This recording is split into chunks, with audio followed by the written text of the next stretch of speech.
cheers to all the Patreons. Hopefully we get a few more in the next couple of months. The more Patreons we get, the longer form content we can do. Hopefully aim towards getting our own sitcom. But thanks for signing up. Welcome to Your Round podcast with the legend that is Phil Walker, who's joined us. Phil, not many people know this, but you're the son of Roy. That's right, yeah. What was it like growing up with Roy Walker as your dad, especially in the 90s? Well, it was quite interesting because like our summer holidays when we were kids were spent in like seaside resorts. When we broke up from school, we would go to places like Bournemouth, Blackpool, Yarmouth, and in them days, in the sort of late 70s, early 80s, it was holiday. There were theatres. There was 3 or 4 theatres in each place, and he'd be on a bill with like Cannon and Ball and Frank Carson and Freddie Starr and all these people, and they became our sort of childhood friends. Really, it was kind of weird. Is that why you got into comedy? Because like a lot of people, like if their mums and dads are like footballs or something like that, they get pushed into it. Were you just getting like fed jokes at breakfast, like get that into your film? Yeah. No, it wasn't quite that bad, but you just kind of, it becomes like, you become part of that world, I suppose, during the day on those, I'd be like caddying when my dad played golf with, I'd caddy for like Eddie Large. Right, carrying his bag round, and stuff like that. And it was just, and you're just listening to them just cracking jokes and doing impressions and dossing about. And, and that world has obviously changed now and disappeared, sadly, a lot of it. And because there were some great acts like Norman Collier and all these sort of people. And I grew up watching them and with my brother and my sister, and it became, it became like the norm, like I say, for us, touring round with my dad and stuff. Well, it's weird because back in the day, like if you're on BBC, ITV, something like that, you've got like 20 odd million people watching you, haven't you? Whereas now, like you could be on ITV, you could walk up the street, no one know you, but like everyone referenced your dad's sayings, don't you know what I mean? Like there's a generation there that every single person knew who Roy was. Yeah, even before catchphrase, he'd do like Sunday night at the Palladium. The Comedians was his big break, when he got on the Comedians, and Frank Carson, Burning Man, and all those people were on there. And they just took these comics out of the working men's clubs and put them on TV, national TV, Stan Boardman and all these people. And suddenly they became Mick Miller, who's still going to this day, So Stan Boardman? So Stan, yeah. And they, these guys suddenly became household names because they were in people's front rooms, and everyone, in them days, I suppose everyone watched the TV, and there was less channels and there's no internet and stuff like that. So you could become mega famous off 2 or 3 television spots. I mean, getting the Royal Variety Show virtually guaranteed you becoming like a household name, whereas now, you go on Live at the Apollo and nobody knows who you are. The comedy's changed a bit as well, hasn't it? Like you look, like you say, Live at the Apollo. Back in the day, you just have to go on that, and then you just do a national tour, wouldn't you, on the back of it? Now, where you might even when that first started, Live at the Apollo, you got Live at the Apollo. That was your ticket to stardom. Yeah. Whereas now, it's not always the ticket to stardom. Yeah, it's great to have on your poster, as seen on Live at the Apollo. It kind of boosts it. Oh, he must be good because or she must be good because they've been on Live at the Apollo. But it's like a stamp of approval, really, more than a ticket to stardom. Apparently it's a really hard show, isn't it? I talked to someone who said they've done Live at the Apollo, and they've got laughter tracks, haven't they, on there and stuff like that. And apparently there's a lot of just staring back, and whereas they edit it all down, looks like everyone's just killing it, don't they? But I think apparently it's one of them. Yeah, well, television is weird. I mean, I have been on TV a few times myself, but it is a weird medium because it's not set up the way it is in a comedy club or a theatre. Yeah. The audience is usually lit up, so because of the stage lights and the studio lights and what have you. It's kind of an anaesthetised sort of situation where it's not, people aren't sat there having a drink and relaxing in a comedy club or a theatre environment, sat in the darkness. So it can be. I mean, I've been to a few of the Royal Variety shows, and I've seen big names just properly die. Yeah, and then when it comes out on TV, like you say, the laughter tracks on there, And Well, it's like Britain's Got Talent. Like there was was it about 3 years ago? There was a guy going around all the clubs just trying to get comedians to go and weren't there. To me, that just gives me angina. Thinking about like you just think, oh my god, going on after like a dog juggling or something like that, and then like I tell you what I ate. You're like, what's he doing here? I know. Were you ever approached to go on it? There was a guy that was just going around asking everyone to go on, wasn't there? And I think he was just like sort of like going to comedy, like, oh, would he be any good? Or like putting a word about. And I think it was more like acts like Steve Roll's ideal because he's juggling and doing other stuff. Yeah. But people like ourselves are like, your dad. You're like, oh my god, like it's just awkward, isn't it? Yeah, doing straight stand up on there is. I don't think it works really. No. Something visual or impressions or event act, something like that works. I mean, I was I was going to do it just before the pandemic. I was approached to do the showcase. They do a showcase at the Frog and Bucket, and they brought the contracts out and everything. And basically, you had to sign your life away to go on it. Yeah. They wanted 15% of you for like 2 years, and it's a big commitment to sort of get involved with. And don't know. So part of me just went, no, not for you, Phil. They could they could edit it like Tumbleweed and stuff like that. Don't I've seen them do that with comedians out there and just make it look bad, and you're like. God, and there isn't many comedians I think will go well on it. I think a lot of them, like you say, doing straight stand-up, I couldn't think about worse. Yeah. Comedy's easily ruined, isn't it? Yeah, I mean, the classic one was, I think it was last year or the year before, Marcus Birdman, who's a brilliant act. He's done like the Comedy Store, Edinburgh Festival for years. I went to see his show the other day up in Edinburgh, and he's been a mate of mine on the circuit for years. And he went on the first round, he did really well, and then he got to the semi-final, and Simon Cowell just suddenly decided he didn't like him. Yeah. And he just buzzed him within like these first 2 gags, and then that just unsettles the audience because they go, is he no good because Simon's like just buzzed him.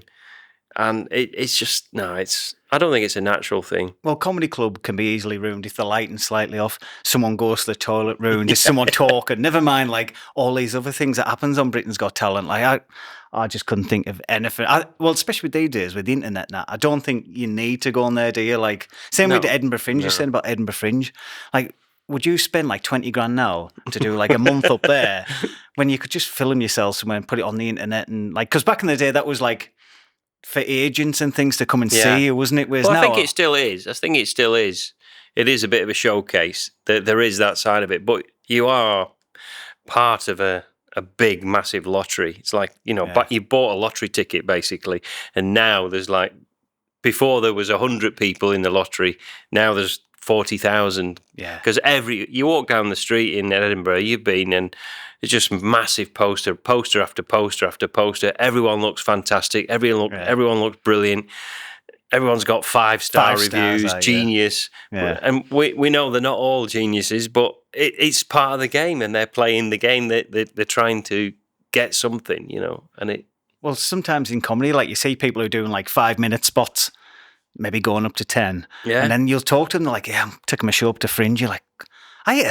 Like you're stretching like that's going to be a long hour, isn't it? And I know. I just think like you'd be better like putting your money into something else, because what you hear about people pay for the venue, the thing, and at the end of the day, accommodation's the big accommodation to sleep on someone's sofa with another 20 people and stuff like that. You think, do that for it. Imagine like, because we're working class type of people, aren't we? So like, imagine saying to your wife, like, I'm just going to spend 15 grand, going to stop with a load of blokes, and just wouldn't fly, would it? Like that, like it's like 99% of people at Edinburgh, I would say, or 90%, there must be what you class as posh, aren't they? Yeah. Or the posh end of. Yeah, it's become, I think you don't see as many working class comics up there now. I mean, Phil Ellis is probably the only one that I know that does it regular and has done well up there. And he's tipped to win the award this year. I hope he does, because his show was fantastic. But most of them are sort of public school, sort of educated people who, their mum and dad can afford to sort of put them in a nice accommodation. Just follow your dreams. Just follow your dreams. Yeah. We wouldn't even get the money sent for like the train ticket, would it? Never mind like a full accommodation. I can imagine just approaching my mum and dad for that. No. But no, it's where like comedy's changed in the last 6 years with like Paul Smith, like what Paul Smith's done. Yeah. I think that's just changed how comedy's seen these days and what you can do. Like he does arenas and that now from just videos he puts online. The only thing that I think's bad about the whole Paul Smith thing, personally, and what he's done is amazing. I'm not slagging him off at all, but it's like every gig that I do now, there's like 5 cameras at the back, and every comedian, even the open spots that are on, if there's open spots on that night, they're all doing crowd work. They're just saying, "What's your name? What do you do?" and all this lot, because they want to be the next Paul Smith. And there's only room for one Paul Smith. Yeah. He's the guy that he's become the guy that does that. So, I just think just write some material. Yeah. There's nothing wrong. Everyone's thinking, "Oh, crowd! I need to do more crowd work." Yeah, do a bit of crowd work, but people have paid £20 to go and watch a comedian or a comedy night. Just give them some material that you've worked on, that you've crafted. It's worse when people say, like, just say someone's emceeing a show, they're like, "I was trying to be Paul Smith." You're like, yeah, people MC for 30 years, isn't it? That's how people MC'd and stuff like that. But like you say, Paul's done it first, and you're never going to beat the person that's done it first. So you think it's something else, like you say, get some good jokes together or good stories. It's almost become a dirty word now. Oh, he's doing material. He's just doing material. We like that. The other guy is, where do they think material comes from? A lot of my material begins on stage. I might get an idea for something, and then it becomes, you hone it down and you do it over and over again until it's like polishing a gem, until it. I'm not saying all my jokes are gems. Absolute quite gems, clearly not. Well, they are really, aren't they? But yeah, that's what you do. So they do begin on stage. A lot of it does begin on stage. I'm not one of these guys that can sit in front of a piece of blank paper and just write gag after gag. There are one-liner merchants who are brilliant at that. Mark Simmons is probably the hot guy at the moment, but a few years ago it was like Gary Delaney. And they're one-liner merchants, and they actually sit down and physically write out one-liners, whereas we do sort of observational stuff, and if there's something in the news, and you just go on and talk about it, and hopefully your personality and your likability and your ability to find a punchline leads you to a laugh. Well, I was saying to Chris, like, the worst thing as a comedian is trying new stuff. Like, have you ever been like a new material? I have done them, just like, I've got 10 minutes. I think this is cool. And you get up and you just can't hear any laughter or like that. And that nerves, isn't it? You're like, oh my God, go on to the next bit. And some people are all right, just like, oh, no one like that. Move on to the next one. Whereas I'm like, go to some old stuff, get them laughing again. Like that. I'm just a people pleaser. You're just like, oh God. Jimmy Carr used to go on with a clipboard years ago, and he just crossed them off or marked them. Yeah. Mark out. If they were below like 7 on his sort of laughter radar, he'd just cross them off, and they just got thrown in the bin, and that became his thing for a while. He'd just walk on, and everyone thought he was like this businessman in a suit. Yeah. Oh, that's shit. Cross it off. Oh, that was good. 8 out of 10, and that actually was part of his routine, and that became funny. Right. Well, what were people like that, like when they're on the circuit? Because you'll have been around the North. Were you around when Peter Kay was setting off and stuff like that? I just started at the Frog, doing open spots at the Frog and Bucket. I went in there, I think, just before the millennium. I'd been going a couple of years on the mainstream circuit, doing holiday parks and stuff, but I really wanted to do comedy clubs. And the Frog and Bucket back then was the only comedy club in the Northwest, really. There was a few one-nighters here and there, but you could go there on a Monday, and they called it Raw Night. And you just pitched up on a Monday, put your name down, and you got on. And I remember the first time I went in, Peter Kay's poster was up, and it just said the next big thing and all this lot. And I said, "Who's this guy, Peter Kay?" And they said, "Oh, he's going to be massive." And literally within months of me seeing that poster, Phoenix Nights came out, and he was massive, But yeah, I mean, when I was doing City Life and stuff like that in the early 2000s. John Bishop was there, I worked with John quite a lot. Mickey Flanagan, who, these are guys that became like big stars. Lee Mack, they just suddenly just became massive, and then you never saw them again. Well, that's what I mean. Like, any of these comedians, just say you were friends with them, have you ever tried to reach out to one of them? Like, oh, do you fancy doing that? And they've just ignored you, or is it? Well, no, our paths haven't. The only guy that I sort of keep in touch with who's become massive is Jason Manford, and we used to do like a lot of gigs together when I started off doing the circuit. And I forgot how young Jason was actually, because he's always seemed older for his age. He's always looked 35, hasn't he? Yeah, Even like 20 years ago, he's looked 35. When I think of it, when we were doing like the Comedy Store and that sort of early 2000s, say about 2004, that's 20 years ago. It's hard to believe, really. And Jason was probably only about 20 then, because I don't think he's 40. If he's 40, so he must have been. But but he's not changed at all. And what he did after the lockdown, giving comics support slots on his tour was amazing, really. I was lucky enough to do a few with him, and he's very supportive. Of the circuit and stuff, and what's it like opening for someone that big? Because I've only done it on a very small scale. I think it was Ian Sterling, it was only Carlisle or something. But I walked on and it was like, you're not Ian Sterling. I just felt like that whole like who are you? And you're like, oh, I'm just going to do like 15, 20 minutes, warm you up. And you could just tell it was like, ugh. Yeah, I mean, it's you go and watch. I think Lee Evans back in the day, and it would go, the lights would go down and go, ladies and gentlemen, will you please welcome to the stage, Lee Evans' special guest, Phil, and you just walk onto it. Oh, fucking hell. Yeah, gee. And people just getting out of the seat. Oh, we'll go and get a pint till Lee comes on and saying no. But the thing Jason does, which is really nice, is he goes out. I think Sarah Millican does it as well. But Jason goes out and does 15 minutes before you. And then he'll say, I'm going to bring a mate of mine on now that we did the circuit together with, blah, blah, blah. He's really funny. He's going to do about 15 minutes and then I'll be back on in the second half.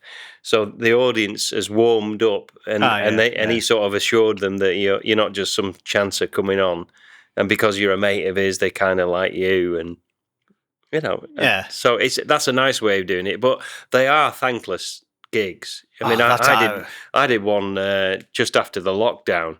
Over in Scarborough when we were doing like loads of open air stuff, and I got this email through from this promoter, and they said Frankie Valli's looking for a support. I went, what, Frankie Valli? Walk Like a Man and all that lot. I remember my mum was into him. I had to Google it. Is he still alive? Yeah, he's 88 and he's coming over. He's doing like a British tour and he wants a British comedian. And he's seen a couple of your clips. He wants someone who's fairly clean. And, I can work pretty clean. So I went over and it was well paid. I went over to Scarborough and did this Scarborough open air theatre, 8,000 people outside, packed out, all there to watch Frankie Valli. And it was the same thing. I brought my missus over, all her family and that, and my daughter, because it was like, I'm playing in an arena, I'm doing an arena, And then they go, ladies and gentlemen, and it was still daylight, because it's like early. It was like 6 o'clock or something when I went on. Ladies and gentlemen, welcome to an evening with Frankie Valli in the Four Seasons. Will you please welcome to the stage Frankie Valli's special guest, Phil? You could see people just getting up out of the seats and stuff.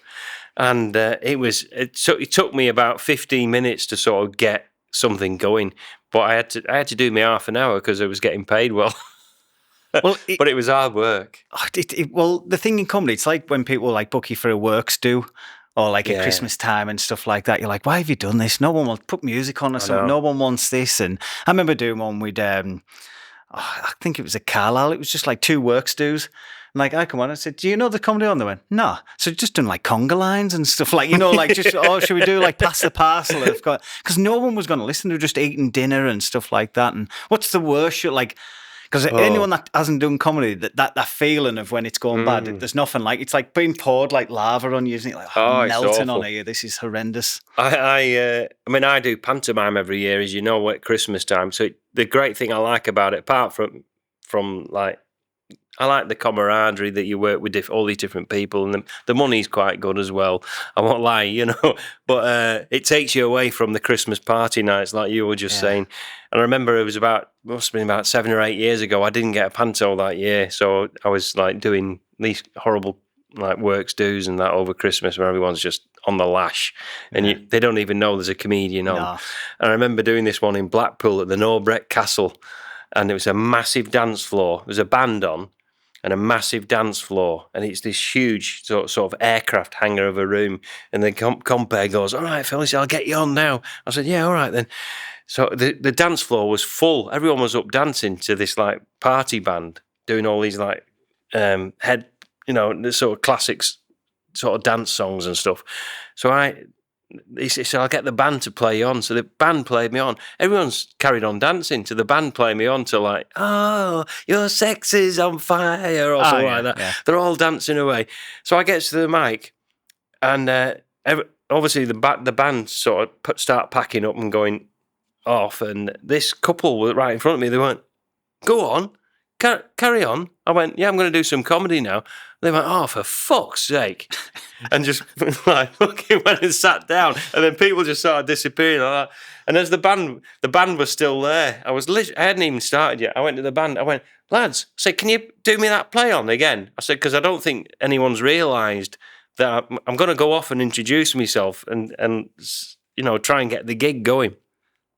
So I went off to the side like that. And I said, right, hit it. And they went, oh, your sex is on fire. And there was a door going out to the car park from the dressing room because I was going to announce myself again from behind this door. And I just fucked off, got in the car. And you know what? I never heard anything. I thought to myself the next day, I'll hear something. They'll phone up and say, oh, we're not paying you because obviously you fucked off or whatever. But I never heard anything.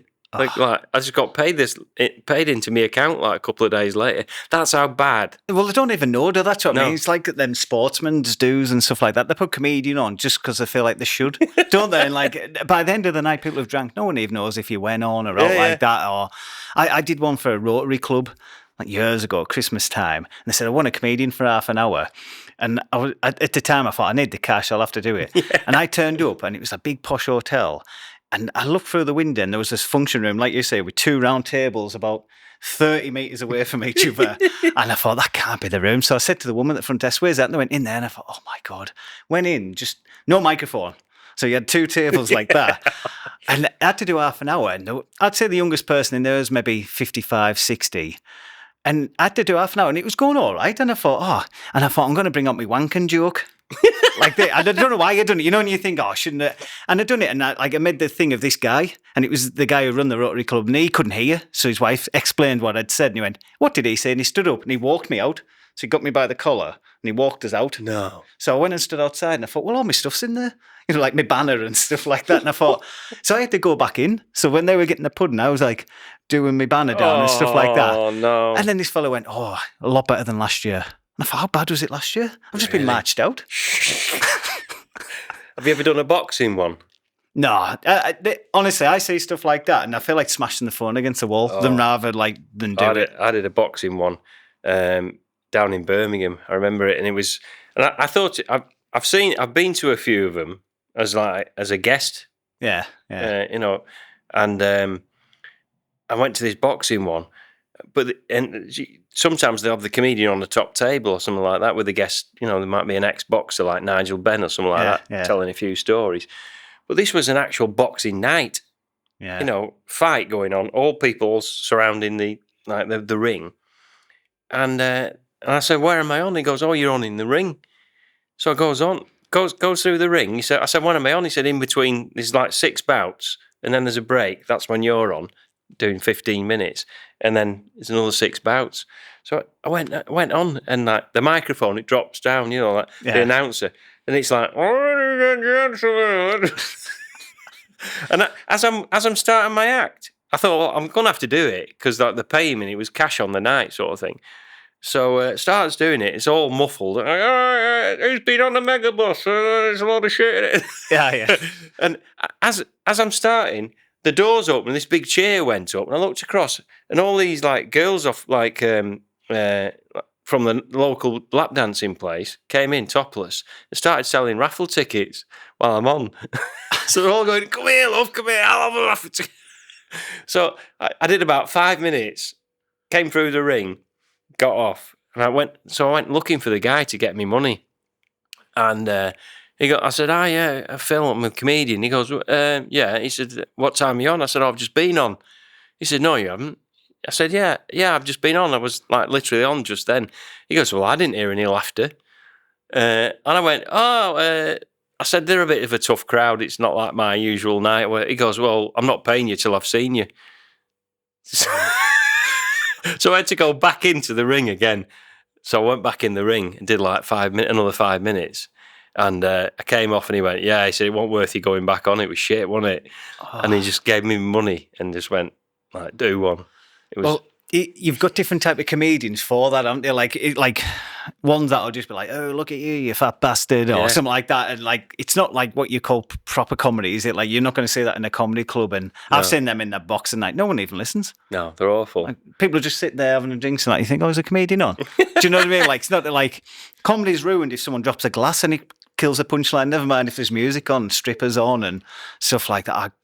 I don't know. Some of the gigs you get into, I was doing like the Comedy Store in Manchester, and this guy came up to me at the bar afterwards, and he said, "Do you do private parties and that?" And I said, "Well, like corporate dues." He goes, "Yeah, like." He said, he said, "It's my 40th birthday coming up," and he said, "I'm thinking of having like a do at my house." He said, "I've got a few quid, like, would you come and do it?" And I said, "Well, give us the date." I gave him my email address, and anyway, I didn't think I'd hear from him again. And then a couple of weeks later, I want you to come and do this, And I said, well, I'm doing a gig nearby, so I'll go and do that first, then I'll come to your house. So it turns up at this guy's house. He had all this music and everything going on.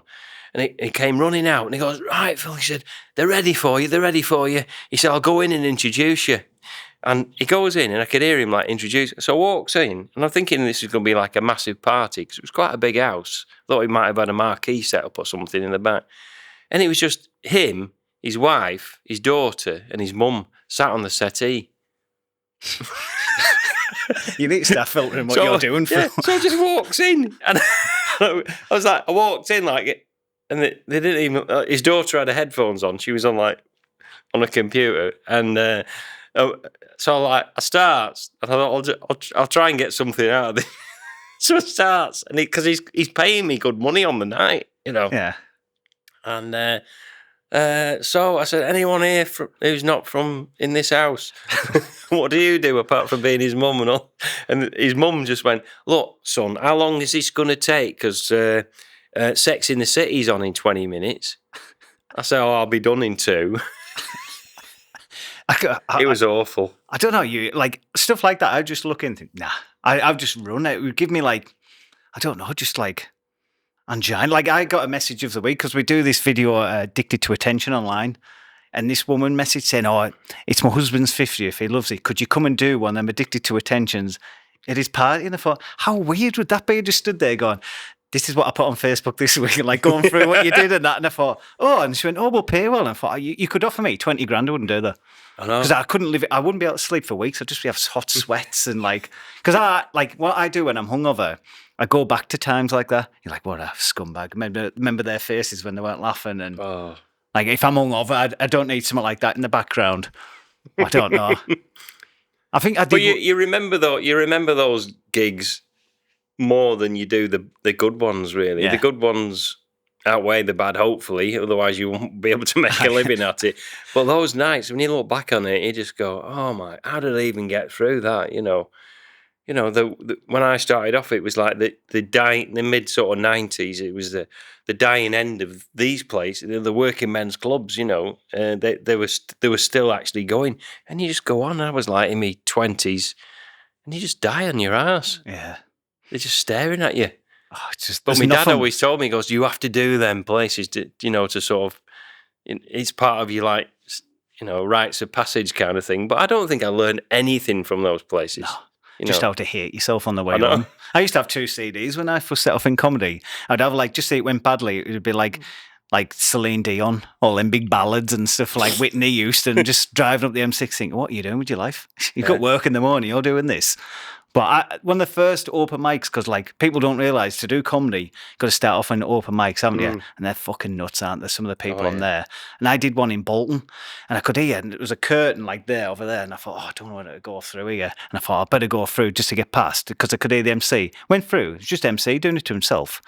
And he said, "Oh, hello, John, we're going to start soon. When do you want to go on?" I was like, "Well, when do the people come in?" There's 2 acts around there, and there's 2 people that are going to come in. And I thought, so 4 people, including the acts? He went, "Yeah." I thought, put me on first. So I just went on. And when I was on the stage, the 2 people come in, they were smiling about me. And it's hard to have a laugh with 2 people, isn't it? And I was doing it. And then halfway through, one put the hand up and said, "Oh, can I go for a cigarette?" And I went, "Oh, you can do." And she went, I want to go with him. So I had to wait for them to have a fag and then come back. So I was just still stood there with the mic for like 10, 15 minutes, then come back and then did in the last 5 minutes. And I just thought, my God. oh my God, this is shocking. Oh yeah, I mean, they're just. It's like the holiday. You know, sometimes you just got. I've only walked off a few times. You know, I remember like early 2000s. I'd just got onto the circuit, but I was still doing holiday parks as well. And I remember I was doing Haven holiday parks, and I was doing Presthaven Sands, full of like people from like Merseyside, Liverpool area. And it was late night comedy, like 11 o'clock in this big room. But there's like kids running around everywhere as well, even though it's late night comedy. Just parents are just there with like loads of cans in front of them, pissed up, you know, and the kids are just running around everywhere. And I remember this time, my daughter had just been born and she wasn't so well at the time. She's all right now, you know. But when they're young babies, you're dead worried about them. And we'd been in hospital and stuff like that during the day. And so I was a bit stressed out. And I walked on, and this guy, before I got to the microphone, this Scouse fella went, "Fuck off." Yeah. And and I just went, do you know what? I don't normally do requests, but I think I will tonight. Good night. And fucking just turned around, didn't even do anything. Walked backstage, and like the compares there going, what's going on? What's going on? I went, you are. Yeah. You're going on. I'm fucking getting in my car.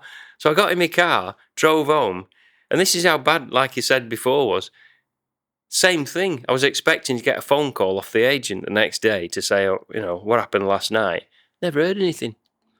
It's just filling gaps, isn't it? Like, like music's all right. You put like a musician in that corner, there's 4 people, no one listening. It's all right, isn't it? You'll clap at the end and that. But comedy just doesn't work, does it? Unless it's in a nice club or a room that's set up for comedy. Yeah. It's just ruined, isn't it? And well, I mean, that's the first time I went to the Frog and Bucket to watch. That was the first time I'd been in a comedy club.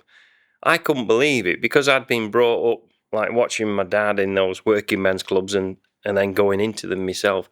I couldn't believe people were actually sat there watching. Yeah. Going, and that amazed me. I was like, wow, people are actually paying to watch comedy and they're sat there and they're listening and they're enjoying it.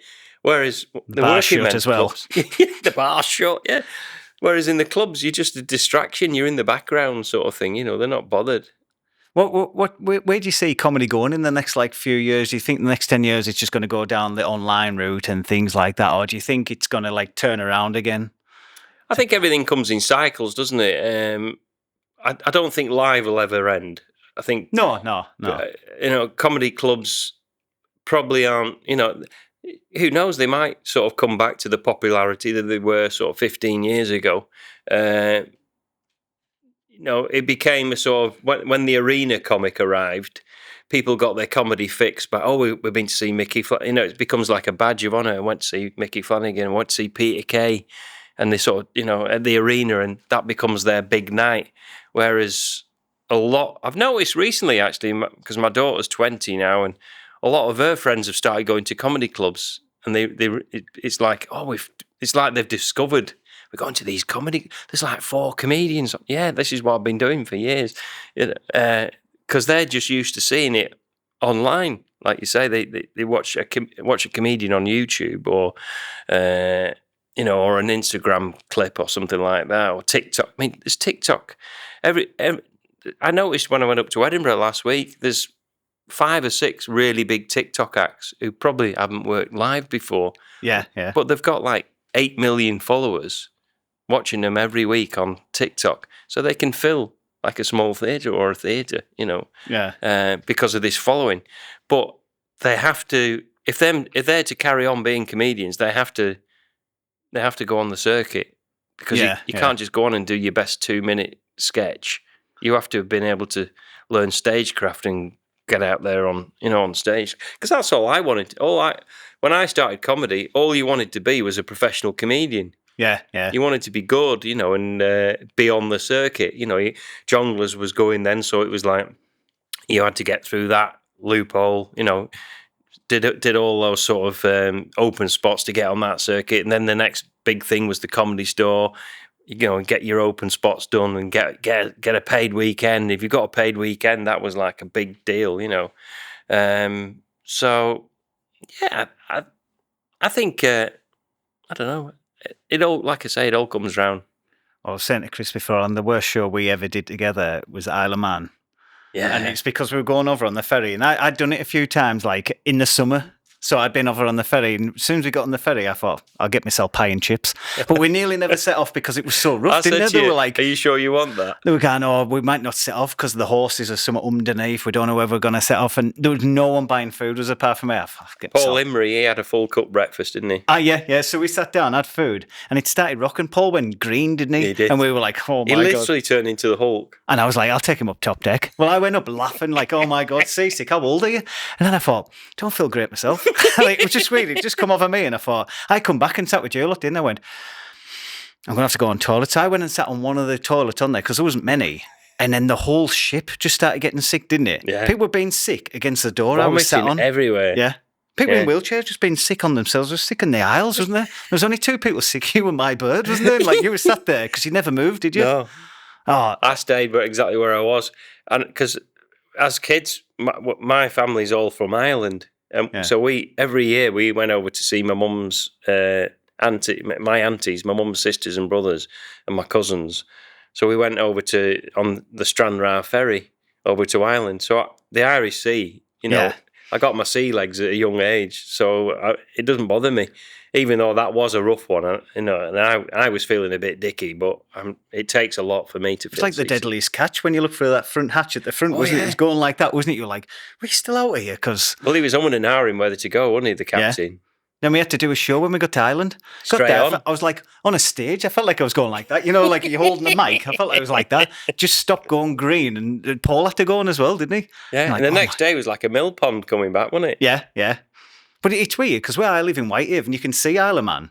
Looks like you could go over on a jet ski. I think it's only like 20 miles or something like that. But to get there from England, you've got to go down to Lytham or Stranraer, 4.5 hours across. And it's weird when you're going across, you can't see land. No. Which is bizarre because when you're in like Cymru, you can see Isle of Man. So you just think, I don't know. It was handy when Blackpool Airport was open because you could fly over to Isle of Man then. That was great. 15 minutes you were there. Yeah. Well, it's weird with them flights though, isn't it? Because you take off, you don't even know, like, you don't even climb, do you? You just sort of go up and then come down. I've been over from Liverpool and it only takes, 20 minutes or something like that? Same with, if you sat at the back, they used to have like, it was like a chair on one side and a chair on the other seat, like on the, and then the captain would like walk on through the plane from the back, go into the cockpit, and then it was like one like air stewardess, she'd come on, and if you were sat at the back, because they'd come out and it's still like the tea and biscuits, tea and biscuit. Yeah. If you were sat at the back like that, and you got your tea and biscuits last, I mean, you'd be like, all right, can I take it off you now? I've just got it.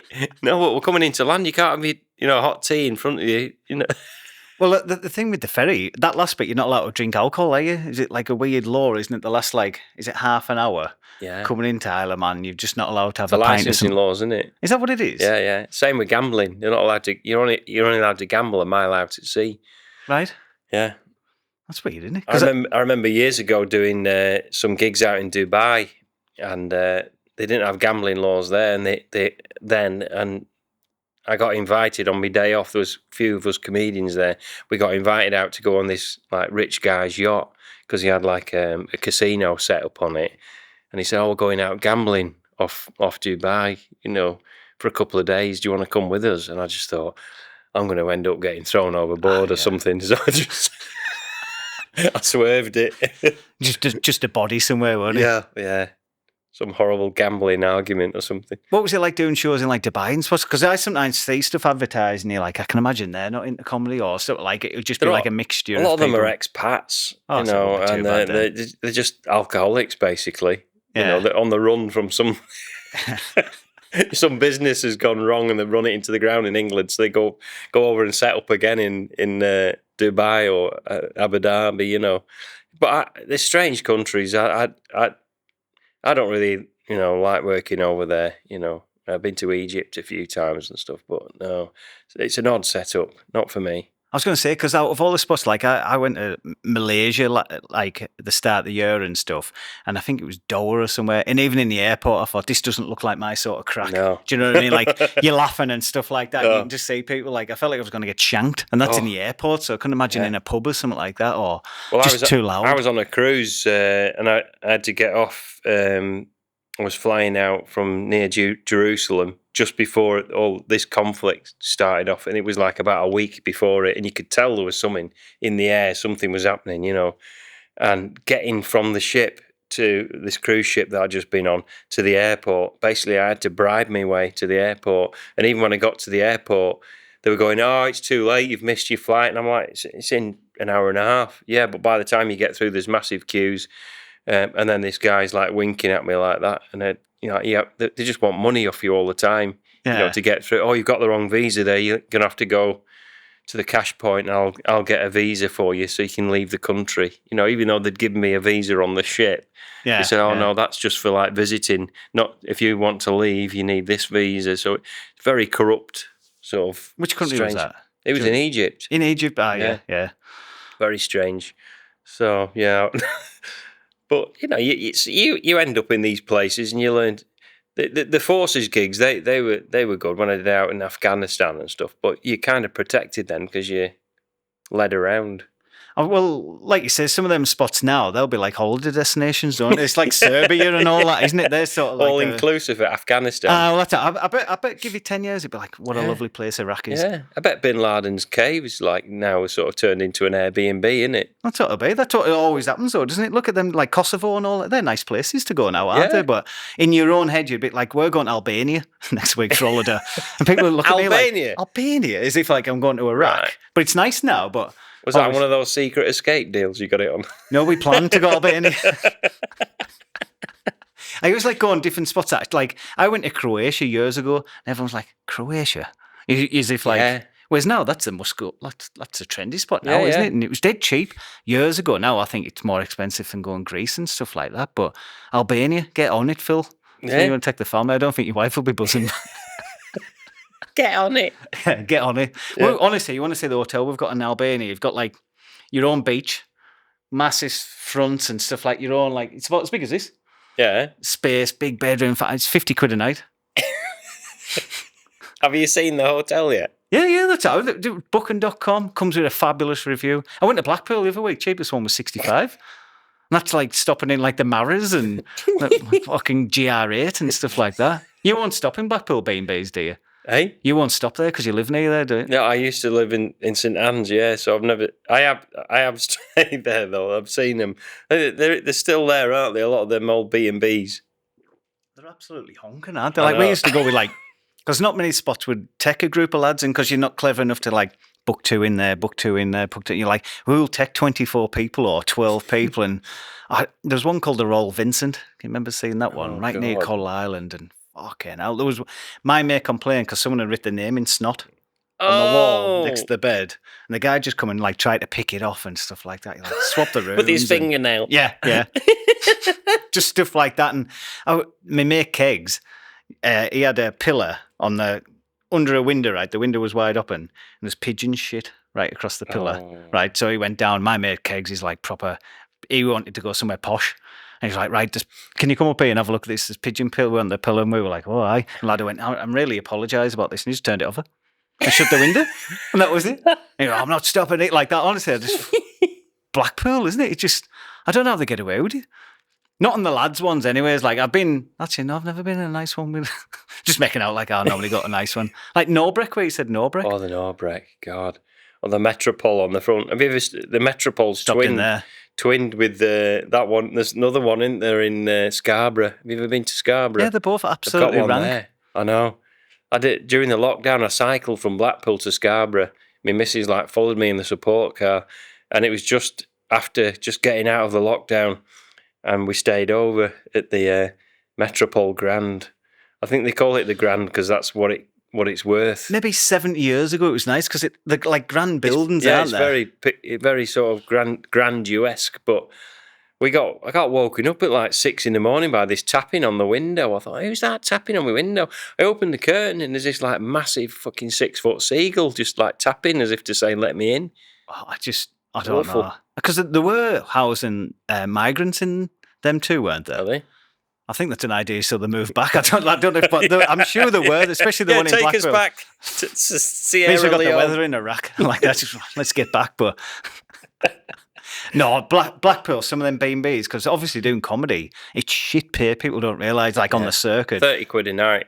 A lot of these entertainers are on, aren't they? No, well, that's what I mean. So you're like, you go on like booking.com and you just go past Hostel normally, don't you? Like one above Hostel. One above Hostel. Yeah, we'll stop I'll treat there. myself. Yeah.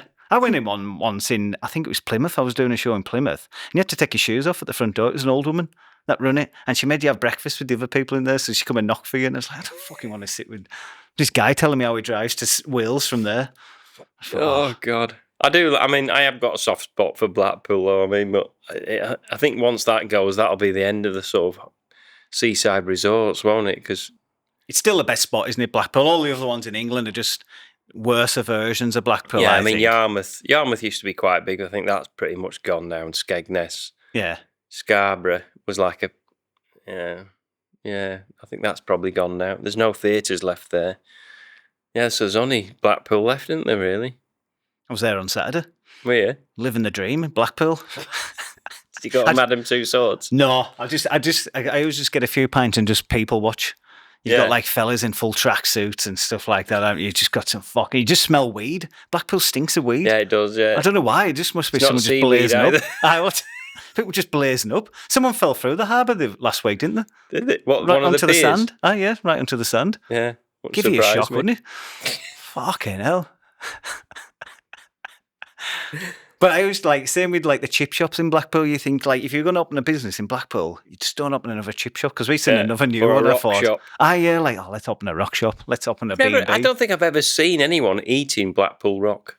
No. No, they sell it everywhere. I don't think I've ever seen someone walking down the street like licking a rock or something. You see them Hindus on the like dick lollies and stuff like that, don't you?